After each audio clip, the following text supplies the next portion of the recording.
Hello दोस्तों, स्वागत है आप सभी का हमारे आज के वीडियो में। तो जैसे जैसे यार बिटसेट की डेट पास आते जा रही है, अपन लोगों का भी जोश बढ़ते जा रहा होगा, क्योंकि पेपर फोड़ने की जो मतलब अंदर से वो है ना चाहत, वो और बढ़ते ही जा रही होगी।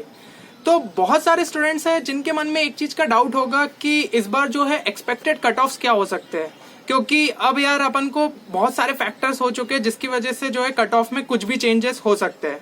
तो आज के वीडियो में अपन वही देखने वाले, क्या कट ऑफ इंक्रीज हो गए या फिर डिक्रीज हो गए और उनको सपोर्टिंग फैक्टर्स क्या क्या हो सकते हैं। तो इस वीडियो को एंड तक जरूर देखिएगा। चलिए, तो अब यार अपन लोग डिस्कशन को आगे ले जाए उससे पहले एक इंपॉर्टेंट चीज, एक्चुअली हो क्या रहा है, कुछ टाइम से मतलब जो यूट्यूब अकाउंट्स है ना लोगों के, वो हैक हो रहे हैं। और अभी रिसेंट में ही हम जिसको जानते हैं उस बंदे का भी अकाउंट हैक हो चुका है। तो हम लोग नहीं चाहते कि हमारे साथ भी ऐसा हो, हम इतनी बड़ी फैमिली को खो दे। मतलब अपन लोग यार अब 20,000 के होने वाले, थोड़ा सा टाइम रह गया है, तो बाकी आप लोग शेयर करते रहेंगे तो वो 20,000 भी हम जल्दी पहुंच जाएंगे। तो इस चीज से बचने के लिए आप एक काम कर सकते हैं, हमारा एक बैकअप चैनल भी है जिसका नाम है प्रेप रैंकर। तो अगर आपने उसको सब्सक्राइब नहीं किया है तो एटलीस्ट उसे सब्सक्राइब करके रख लीजिए, ठीक है। उस पे भी जो है काम के ही वीडियोस आ रहे हैं और वो आपके लिए काफी ज्यादा हेल्पफुल है अगर आप लोग जेईई मेंस के जो अभी आगे की शिफ्ट के लिए तैयारी कर रहे हैं।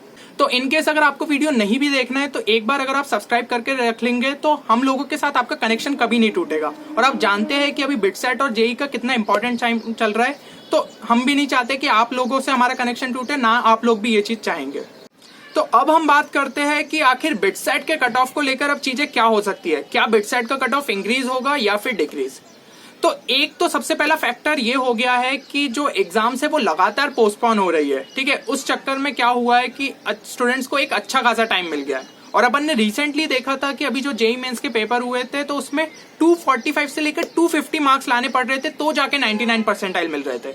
मतलब ये ठीक है इजी शिफ्ट में ही हुआ, लेकिन कम से कम ये चीज हुई तो ना कि भाई आप सोचो 300 मार्क का पेपर है, उसमें लगभग आपको 250 लाने पड़ रहे हैं 99 परसेंटाइल के लिए। तो यही चीज हो गई है। तो अब आप लोगों के मन में भी डाउट हो रहा होगा कि क्या बिटसेट में इस चीज को लेकर कुछ हो सकता है। तो देखिए, बात ऐसी है कि पहले ही मैं आपको कई वीडियोस में बता चुका हूं कि जेईई मेंस और बिटसेट में काफी ज्यादा फर्क होता है। तो जेईई में ये चीज होती है कि हमें क्वेश्चन को यार ये टारगेट रहता है कि सही करना है, जबकि बिटसेट में ये टारगेट रहता है हमारा कि क्वेश्चन को सही तो करना है और सबसे शॉर्टेस्ट अप्रोच से करना है, ताकि हम जल्दी से जल्दी उस क्वेश्चन को निपटा के सारे क्वेश्चन को कंप्लीट कर पाए। क्योंकि आप जानते हैं कि जस्ट डबल क्वेश्चन रहते हैं अपने बिटसेट में as compare to JEE mains. तो अब यहाँ पे जरूरी ये चीज हो जाती है कि जो स्टूडेंट है उसकी स्पीड एंड एक्यूरेसी कितनी बढ़िया है। तो बिटसेट के लिए तो आपके मॉक टेस्ट जो है वो एकदम जरूरी है। अब आप लोग किसी भी सोर्स से दे रहे हो, ठीक है, जो भी आपके ऑनलाइन सोर्स हो या फिर कोई आपकी बुक हो उनसे दे रहे हो, तो आप किसी से भी दे रहे हो, आपको यही ट्राई करना है कि उन मॉक टेस्ट का अच्छे से एनालिसिस करे और प्रॉपर ये ट्राई करे कि अपना स्कोर उसमें ज्यादा से ज्यादा अच्छा ला पाए, ताकि अपन मेन एग्जाम में फोड़ पाए। अब ये भी होता है कि कुछ लोगों को भरोसा नहीं रहता है कि वो जो पेपर है वो एग्जैक्ट लेवल के है कि नहीं। तो इस केस में आप ये भी ट्राई कर सकते हैं कि हम लोगों ने भी आप लोगों के लिए मॉक टेस्ट बना के रखे हैं। तो एक सेट ऑफ 5 है और एक सेट ऑफ 10 है। तो जितना भी आपको लग रहा है कि आप जितने मॉक टेस्ट अटेम्प्ट कर सकते हैं, आप उतने का पैकेज परचेज कर सकते हैं। तो अगर डिटेल्स चाहिए आपको उससे रिलेटेड, तो आप हमें 10qchallenge@gmail.com पे भी मेल कर सकते हैं। अब जो नेक्स्ट चीज है जो कि हमारे कट ऑफ को अफेक्ट कर सकती है, वो है कि अभी आपने देखा है कि बिटसेट की जो एग्जाम है वो अपनी 3 से 9 अगस्त के बीच में शेड्यूल्ड है।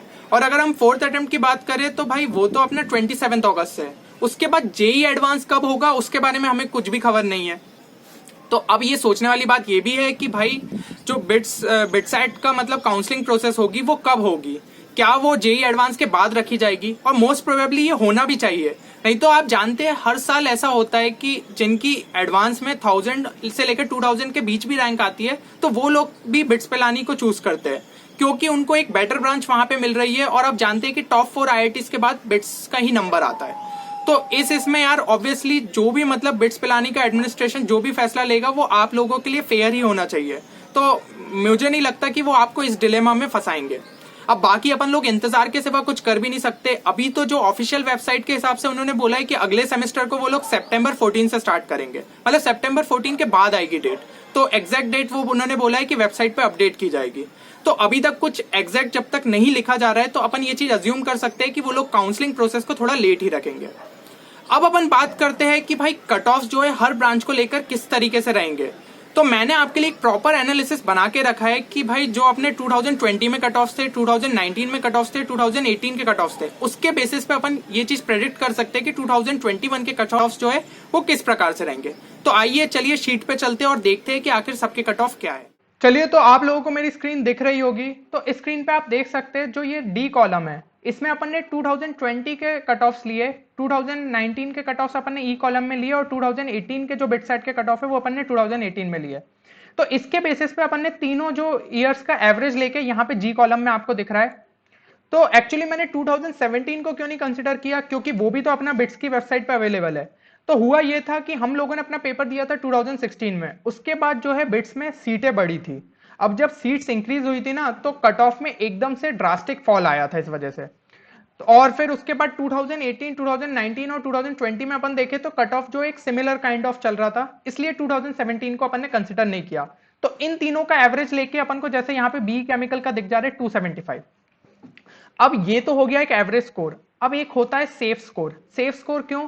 क्योंकि कोई भी फैक्टर की वजह से हो सकता है कट ऑफ थोड़ा इंक्रीज हो जाए।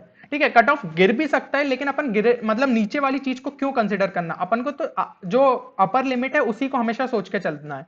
तो यहाँ पे आपके लिए सेफ स्कोर जो है मैंने हर इसमें ले लिया है। तो यहाँ पे 281 जैसे आप बी केमिकल के लिए देख सकते हैं, सिविल के लिए 271। तो कम से कम इतने मार्क्स का तो आपको टारगेट रखना है ताकि आपको जो आपकी डिजायर्ड ब्रांच है वो मिल पाए। अब जैसे कि किसी को कंप्यूटर साइंस चाहिए, वो भी पिलानी कैंपस में, तो उसको लगभग 385 का टारगेट रखना ही चाहिए। ठीक है, तो 385 के टारगेट से मतलब आप हो सकता है उससे ज्यादा भी एक्सीड करे तो बहुत ही अच्छी बात है, बट कम से कम 385 का टारगेट रखिए। ऐसे ही अगर किसी को सिर्फ कंप्यूटर साइंस ही चाहिए, भलाई कोई भी कैंपस हो, तो वो हैदराबाद में देख सकता है। तो हैदराबाद में लगभग 342 का स्कोर चाहिए। तो इस हिसाब से आप लोगों को प्रिपरेशन अपनी करते रहनी पड़ेगी। साथ ही साथ बहुत सारे स्टूडेंट्स होते हैं जो बोलते हैं कि मतलब उतना अच्छा भी वो बिटसेट के लिए तैयार नहीं है, तो वो लोग ड्यूअल डिग्री पे फोकस कर सकते हैं। फिर फर्स्ट ईयर में आप लोग एक अच्छी सीजी लेके आइए और आप देन स्विच कर सकते हैं उसको सीएस तक।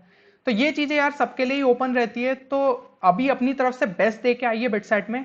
और एक और चीज आप लोगों ने यहाँ पे नोटिस की होगी कि यहाँ पे एक जो नई ब्रांच है वो पिलानी में इंट्रोड्यूस की गई है, जो कि अपनी इलेक्ट्रॉनिक्स एंड कम्युनिकेशन।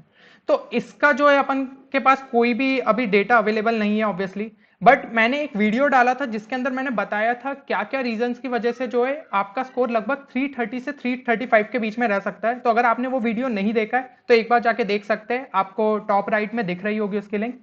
तो उससे आपको पता चल जाएगा कि हाँ, इसका स्कोर लगभग 330 से 335 रहना चाहिए। तो ये भी अपनी एक इलेक्ट्रॉनिक्स जैसी ही ब्रांच है, इसकी मदद से आप लोग जो आपकी आईटी के प्लेसमेंट्स आते हैं उसमें बैठ सकते हैं। तो ये ब्रांच भी काफी बढ़िया है। तो उम्मीद करता हूं कि इस वीडियो से आपको मदद मिली होगी और आपके लिए एक प्रॉपर पूरा डेटा जो है हमने तैयार करके रख दिया है। आप लोगों को इधर उधर कहीं भी भटकने की जरूरत नहीं है। ठीक है, डेटा आपकी स्क्रीन पे है, आप जिस भी ब्रांच के लिए टारगेट कर रहे हैं आप उसका स्कोर देख सकते हैं और टारगेट मतलब उस हिसाब से उतना कर सकते हैं।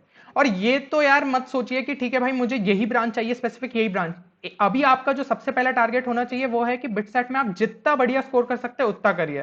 क्योंकि काफी सारे स्टूडेंट्स तो ऐसे भी होते हैं जिनके 370 380 भी आते हैं, फिर भी वो ड्यूअल डिग्री तक लेते हैं क्योंकि उनका इंटरेस्ट थोड़ा मैथ्स में ज्यादा रहता है। तो ऐसी भी चीजें आप लोग कर सकते हैं। इसलिए अभी अपना ये टारगेट रखिए कि भाई सारी ब्रांचेस मेरे लिए ओपन रहनी चाहिए, तो अपन को उतना स्कोर कम से कम टारगेट करना है। तो फिर मिलते हैं अगले किसी वीडियो में किसी एक नई स्ट्रेटेजी, कॉन्सेप्ट या ट्रिक के साथ। तब तक आप लोग अपना ख्याल रखिए और पेपर को फोड़ के आते रहिए। Thank you everyone.